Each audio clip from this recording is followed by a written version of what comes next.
What do you picture when you think of a school principal? You know, the headmaster, right? Well, what if I told you their job suddenly became a lot more like a CEO?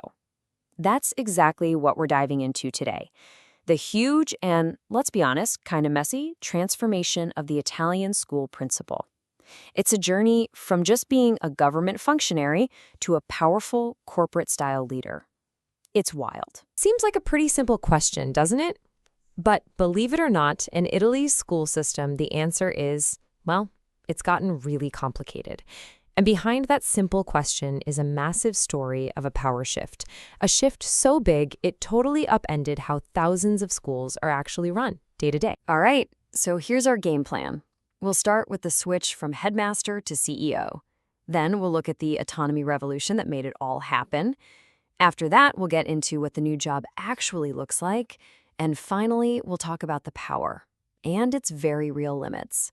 Let's dive in. Okay, so to really get this whole thing, we've got to rewind the clock a bit. Before the late 1990s, the person running an Italian school, yeah, they were a totally different kind of figure. And wow, this comparison really tells the whole story, doesn't it? The old president was, for all intents and purposes, a bureaucrat. You know, a local paper pusher for the Ministry of Education, just making sure directives from on high were followed. But the new dirigente scolastico, that's a whole different beast. We're talking about a real manager, an autonomous leader who's in charge of all the resources, and this is the key part, is held responsible for the results. It's literally the difference between just following a script and getting to write your own. So how on earth did it change this big happen? I mean, this wasn't some slow, gradual evolution over decades. No way! This was a full-blown legislative revolution, and it happened incredibly fast. It was actually a very deliberate 1-2-3 punch. First, in 1997, a new law comes in and gives schools their own legal identity. Think of that as laying the foundation.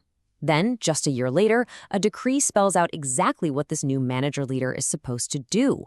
And by 2001, boom, it's all locked into the legal code for good. So the main thing to get here is that this powerful principal role didn't just appear out of nowhere. It was created intentionally, hand in hand with this idea of the newly autonomous school. And that term right there, school autonomy, that's the whole ballgame. It's the magic ingredient. It meant that a school wasn't just some remote branch of the government anymore. It was its own thing, its own legal entity, almost like a small company. And that is what gave the new principal the real deal authority to manage money, equipment, and, of course, the people. Okay, so with all this new power, you can bet the job description got a lot longer. It basically split the role right down the middle, creating this new kind of leader who had to wear two hats at all times. They had to be a manager and they had to be an educator. Yeah, on the management side, the CEO parallels are crystal clear. The principal is now the legal face of the school. They control the budget. They're in charge of hiring, firing, all the HR stuff, even negotiating with unions. And here's the kicker. The buck stops with them. I mean, they are formally, legally on the hook for the school's results. No passing the blame. But hey, it's not all about spreadsheets and legal contracts. The principal is also the chief educational leader. Their job is to make sure the teaching is top-notch, to build relationships with the local community, and to stand up for these really core principles, like the freedom of teachers to innovate, and most importantly, the right of every student to learn. It's a seriously delicate balancing act. But you can't just drop this much power onto one person in a system that was built on decades of bureaucracy and not expect some sparks to fly, right? Of course not. As you can probably guess, this new authority doesn't exist in some perfect isolated bubble. And right here, this is the heart of the conflict. The reform created this powerful, modern, CEO-like manager, but it left all the old governing bodies, like the school councils, exactly as they were. They were completely untouched. So just try to imagine this.